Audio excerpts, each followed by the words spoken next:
오늘은 홍인표님의 이야기를 따라가 보려고 합니다.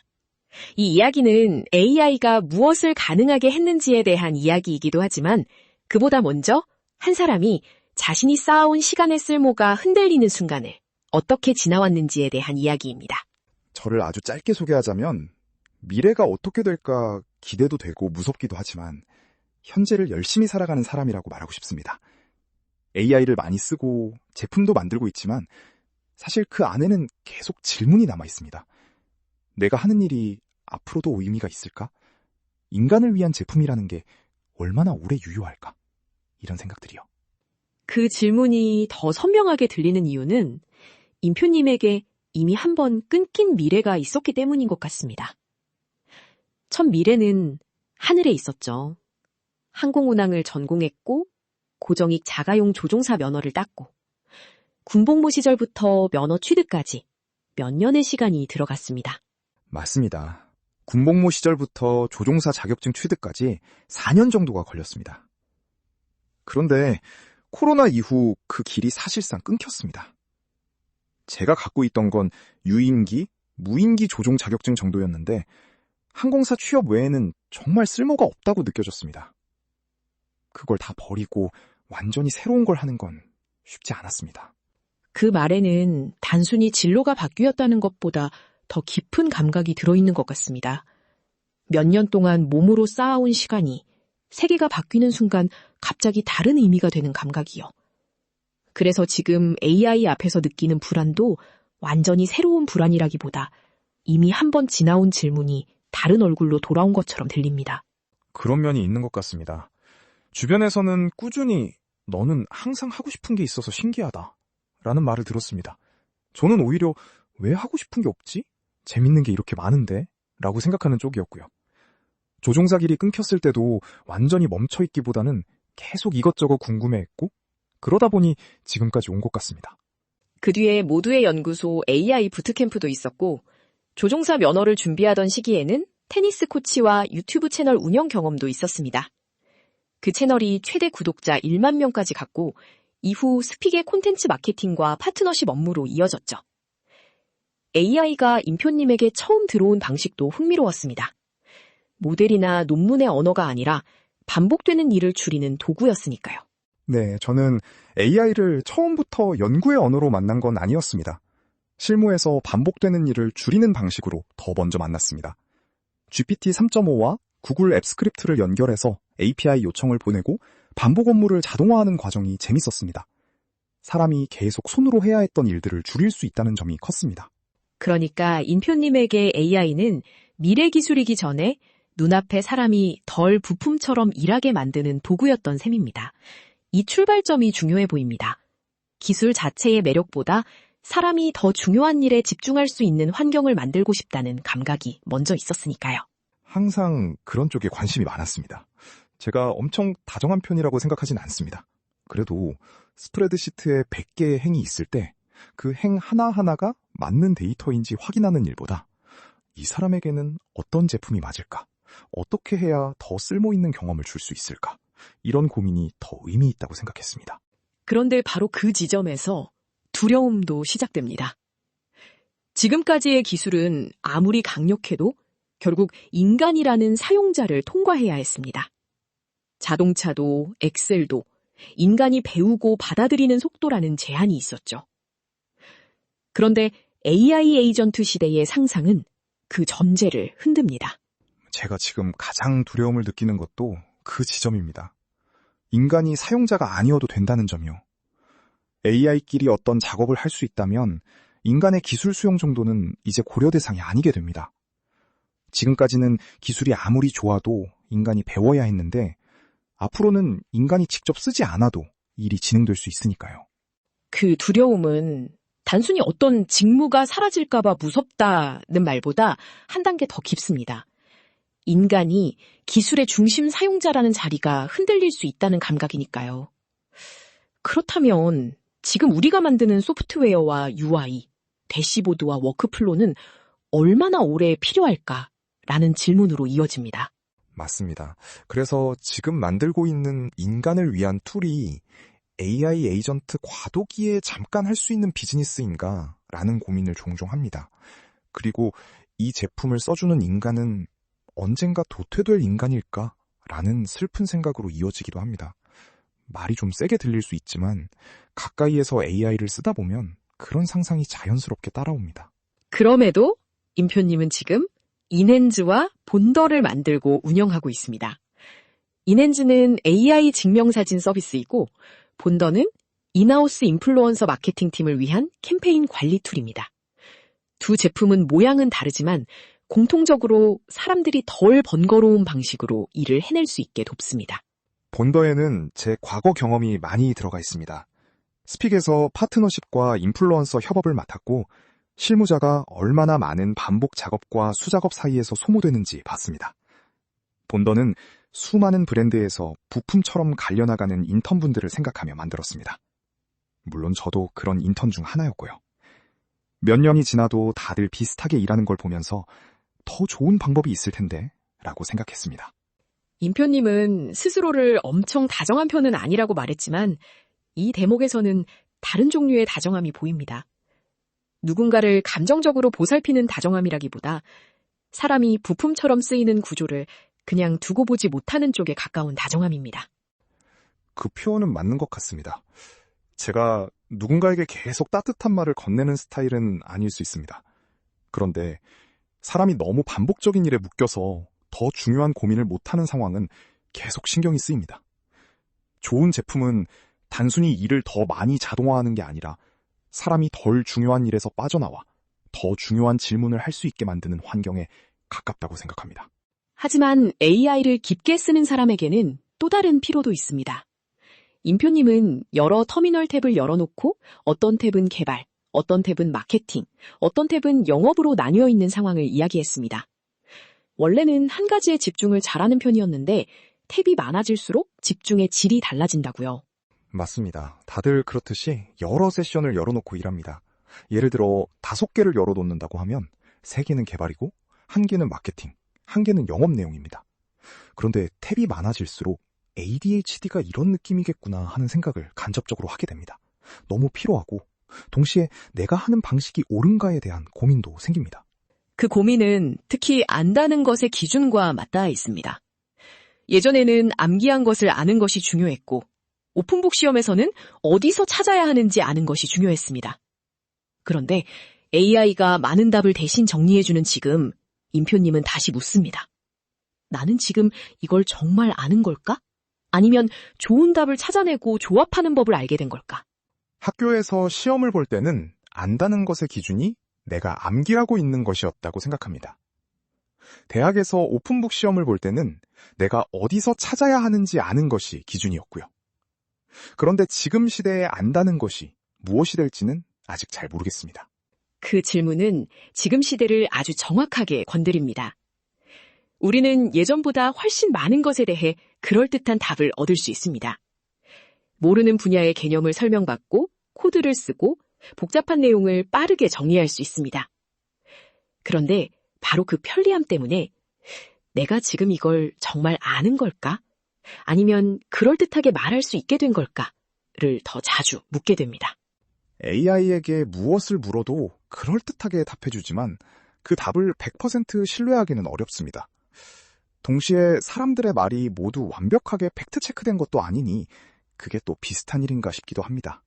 그래서 임표님이 붙잡고 있는 망설임은 약점이라기보다 중요한 감각처럼 들립니다.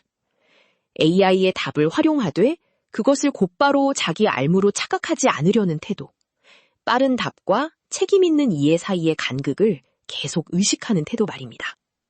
그 간극을 계속 의식하려고 합니다.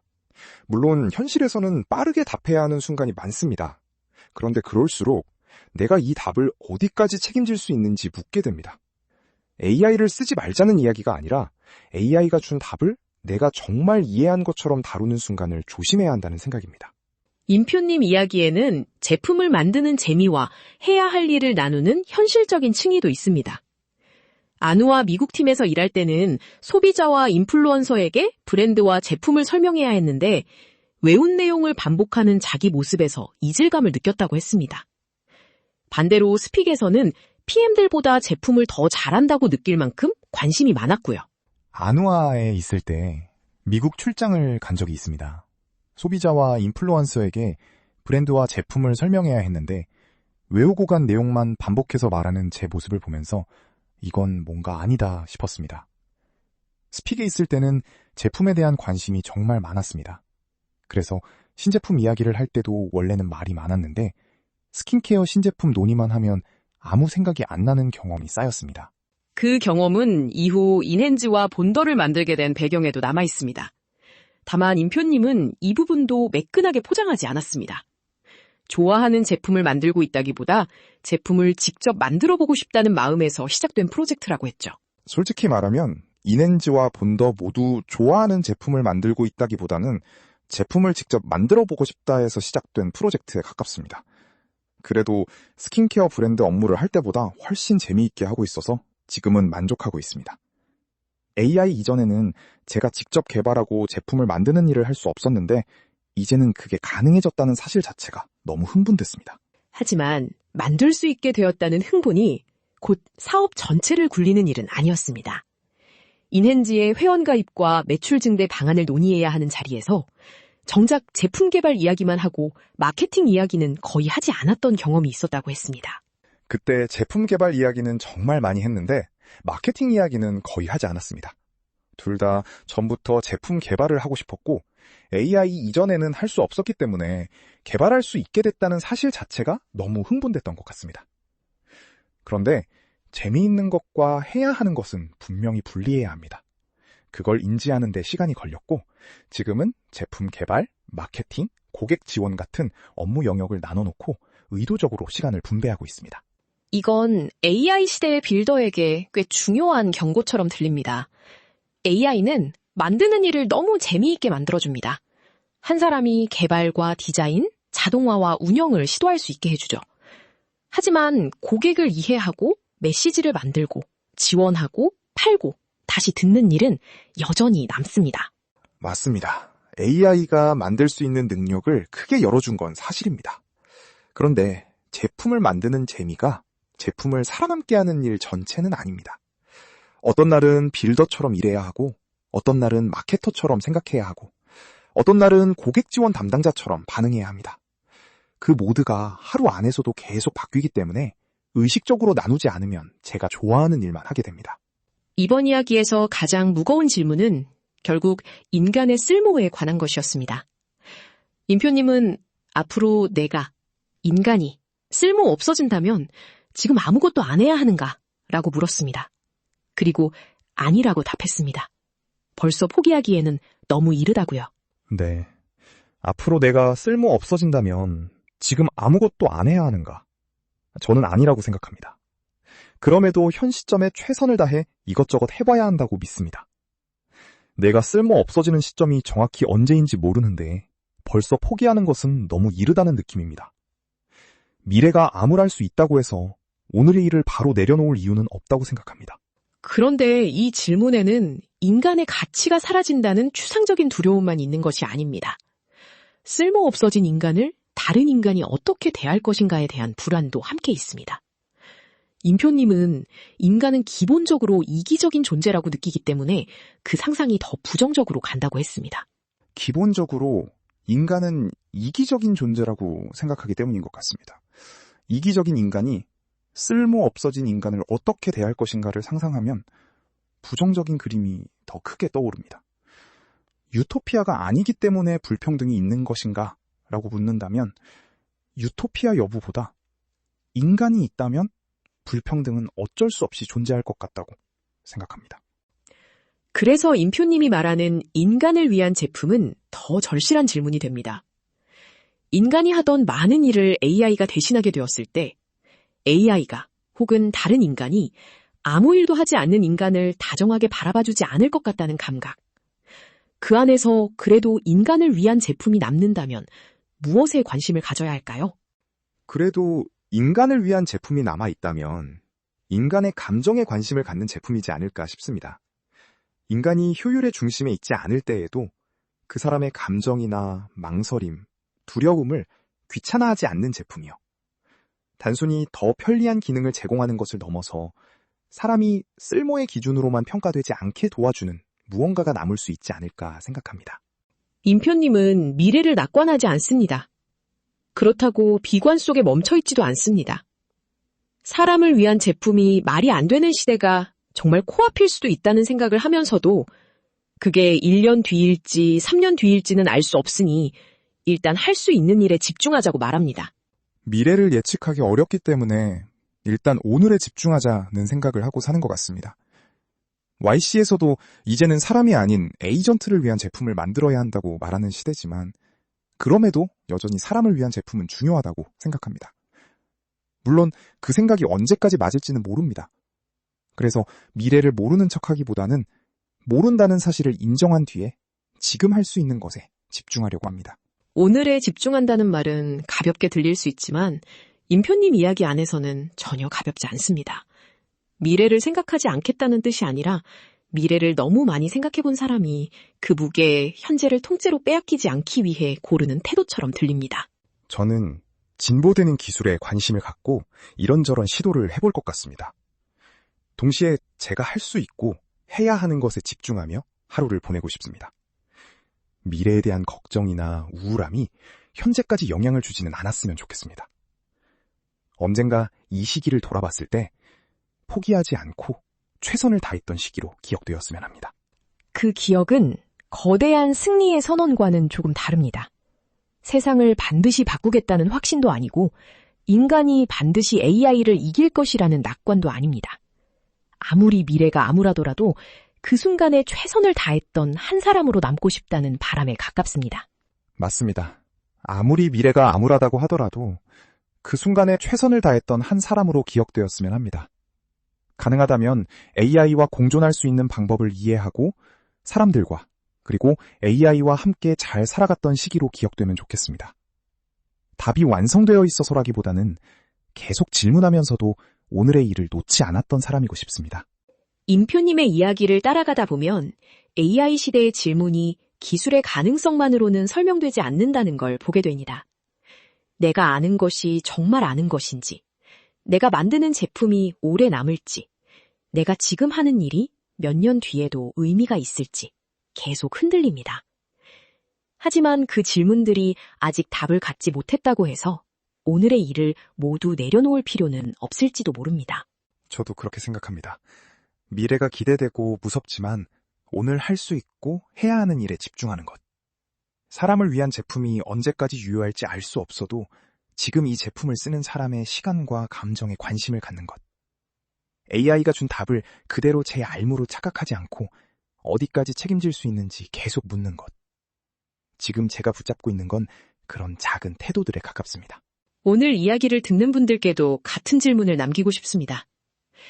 요즘 무엇을 할 때 내가 여전히 쓸모있는 사람이라고 느끼시나요? 반대로 AI가 너무 빨리 많은 일을 해내는 모습을 보며 내가 알고 있다고 믿었던 것과 내가 해야 한다고 믿었던 일이 흔들린 적은 없나요? 그 질문을 저도 계속 갖고 가게 될 것 같습니다. 완성된 이론이나 확신은 아직 없습니다. 다만 미래가 바뀔 수 있다는 걸 알면서도 오늘의 일을 계속하는 태도, 그리고 사람을 위한 제품이 여전히 필요하다고 믿는 마음을 놓지 않으려고 합니다.